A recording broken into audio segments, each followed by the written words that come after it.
Welcome and good evening. Here at Epiphany, God's love through service and outreach is expressed in both local and international partners. For the 2023 Have a Heart fundraiser, we are highlighting the work Epiphany's partners are doing right here in Seattle.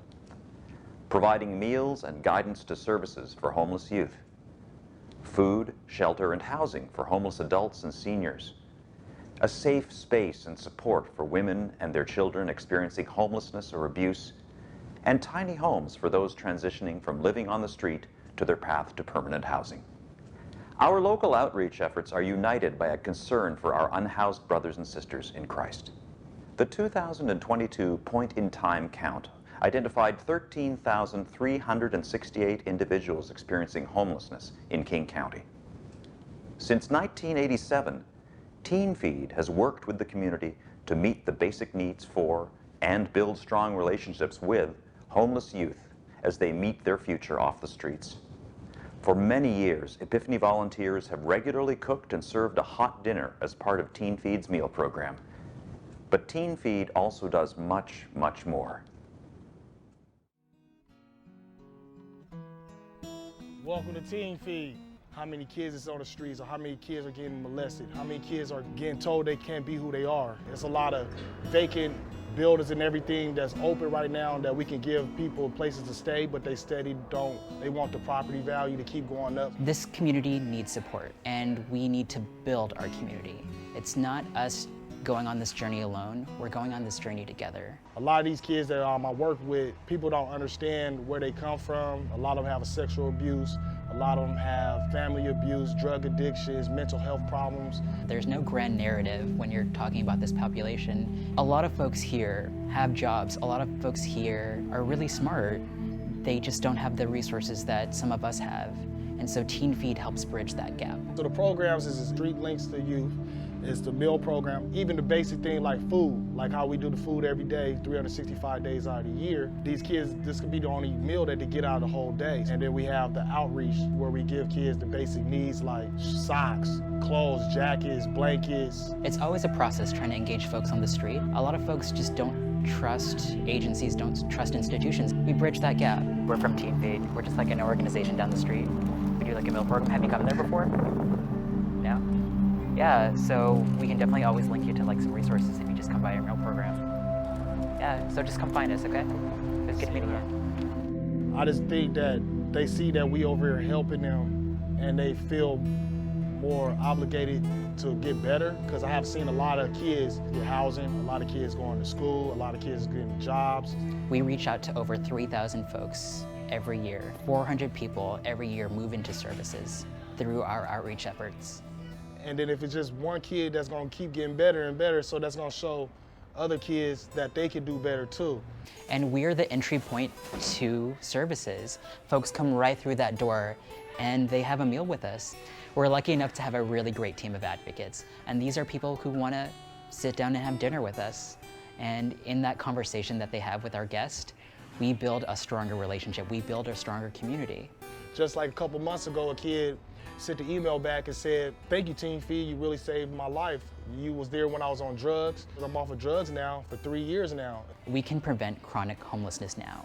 It's vital that we invest in this community.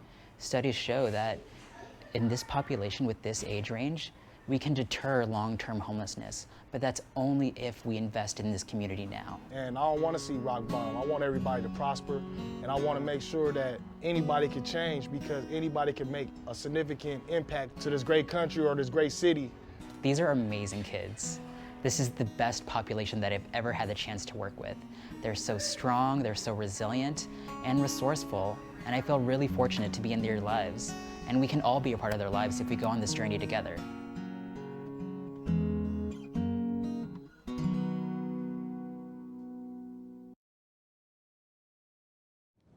For over 50 years, Operation Night Watch has been reducing the impact of poverty and homelessness in keeping with Jesus' teaching to love our neighbors.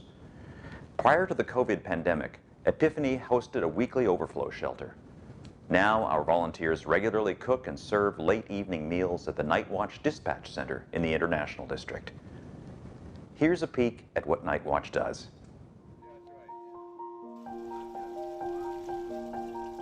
What I've learned about Night Watch through COVID is we didn't miss a meal. We didn't miss offering any meals throughout all of the worst of it. We didn't miss going out to find those who are suffering the most.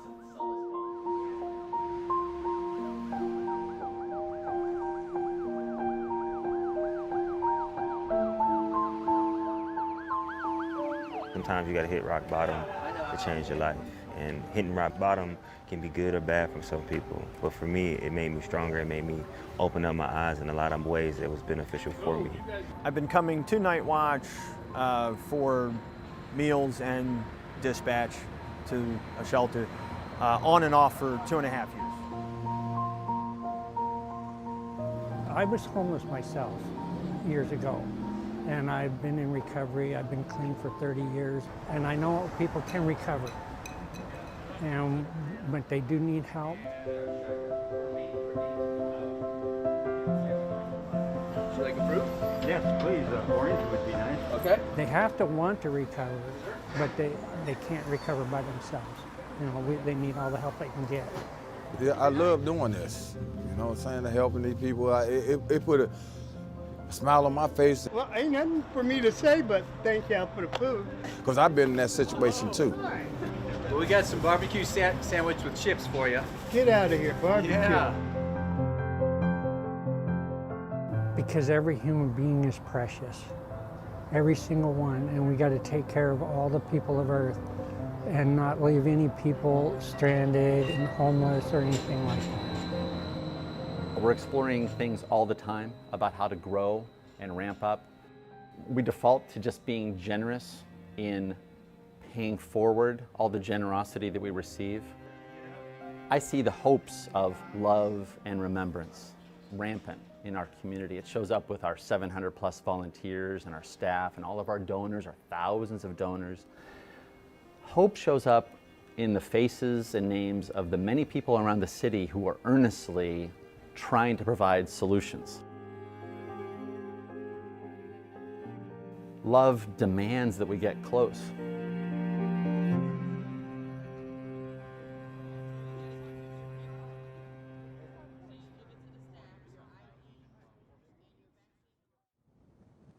The local YWCA branch on Cherry Street, founded over 100 years ago, runs a variety of programs, including a food bank, housing, and domestic violence support. For many years, Epiphany has been donating Thanksgiving dinners, holiday gifts, children's school supplies, and weekly fresh produce. Our volunteers have also been helping clean and prep low-income housing for new residents. The YWCA is a key part of King County's response to homelessness. Since 1894, YWCA has been dedicated to ensuring all women have access to the resources they need to survive, from housing and employment to health and safety. Our work is powered by the understanding that there cannot be gender justice without racial justice. And YWCA's mission of eliminating racism and empowering women has never been more important. Last year, YWCA provided ongoing services that reached more than 7,000 women, girls, and families from Everett to Auburn. The program participants that I encounter in the work that we do are just like you and me. They have dreams, they have goals. They've had different obstacles that's happened in their lives to make maybe achieving some of their goals and dreams a little bit difficult. But every single one has a desire to do more. Over 93% of YWCA's program participants are low income. Most are women and youth, and more than 2/3 have experienced homelessness. Over 1/4 reported being a survivor of domestic violence. And people from BIPOC communities are well overrepresented in our programs compared to the proportion of the total population. As Regional Director of Snohomish County, I work with approximately 18 staff members that support our participants in various ways for their housing. We offer so many different aspects of support, from housing, mentorship, supplying services, and sometimes it's literally just sitting there being an ear where they haven't had anyone to acknowledge and validate them. Once we get them into the shelter, we then start to work to find housing opportunities, whether that be project-based voucher opportunities, housing programs that we work with in the area, or just working with them for finding sufficient employment where they can afford their own housing. We want every woman to have permanent, affordable housing, to earn a living wage, or attain higher education, to receive regular supportive health care, and to find protection from gender-based violence. These are basic human rights, and when a woman has all of this, she's ready to thrive. Once they get their housing, that is the best emotion. You see calmness in their eyes, you see gratitude, but really it's like, it's not what I've did, it's what you've done, right? You always let them know, it's like, you have worked hard for this. Every second Saturday at Sound Foundations Northwest, volunteers from Epiphany start at 9 a.m. building a transitional tiny home for the homeless. By noon, they have built 4 walls and a floor using Sound Foundation Northwest's unique jig system. After lunch, the entire team does a tilt-up, which is like an old-fashioned barn raising, lifting 4 walls and pre-made components for the roof. The home is then named and ready for all the finish work to get another homeless person off the ground and into a space that is warm, safe, and dry. In the year 2000, I was 4 days from being evicted from my home, and the thought of being homeless myself scared the living daylights out of me. And that was 21 years ago, and I never will forget how utterly scared I was. I was terrified of the thought of even being out on the street. I vowed at that point, if I ever had a chance to help people that were homeless, that I would. Be careful what you pray for, because this is what happens. God has a sense of humor. We have this amazing group of volunteers that come in week after week and month after month. I've worked with a lot of groups, but they have huge, huge hearts here. It means a lot because everything that we do gets one more person off the street, and that's really what we're all about.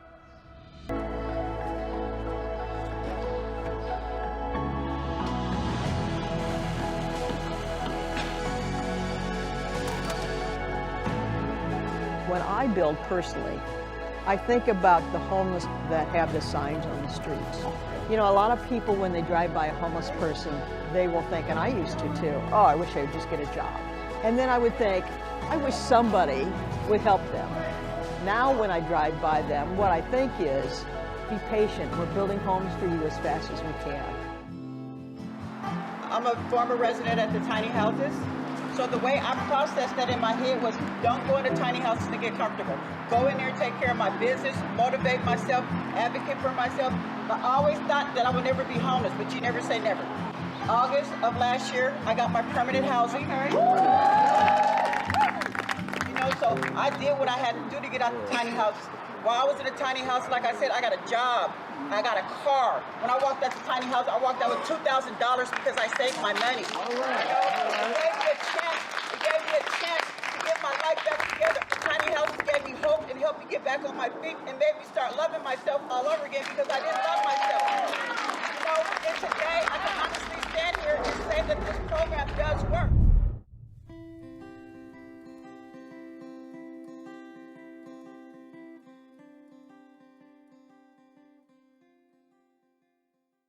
When we support our partners, they in turn help us to serve our neighbor, as we are called to do as followers of Christ.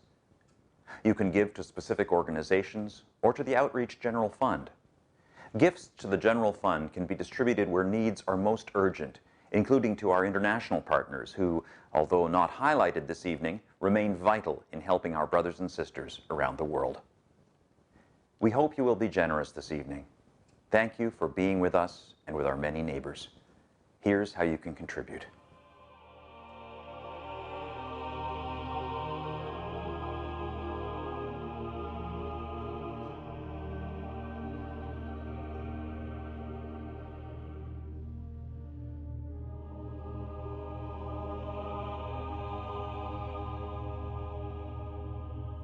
And please remember that wherever you are on your spiritual journey, you have a place at Epiphany.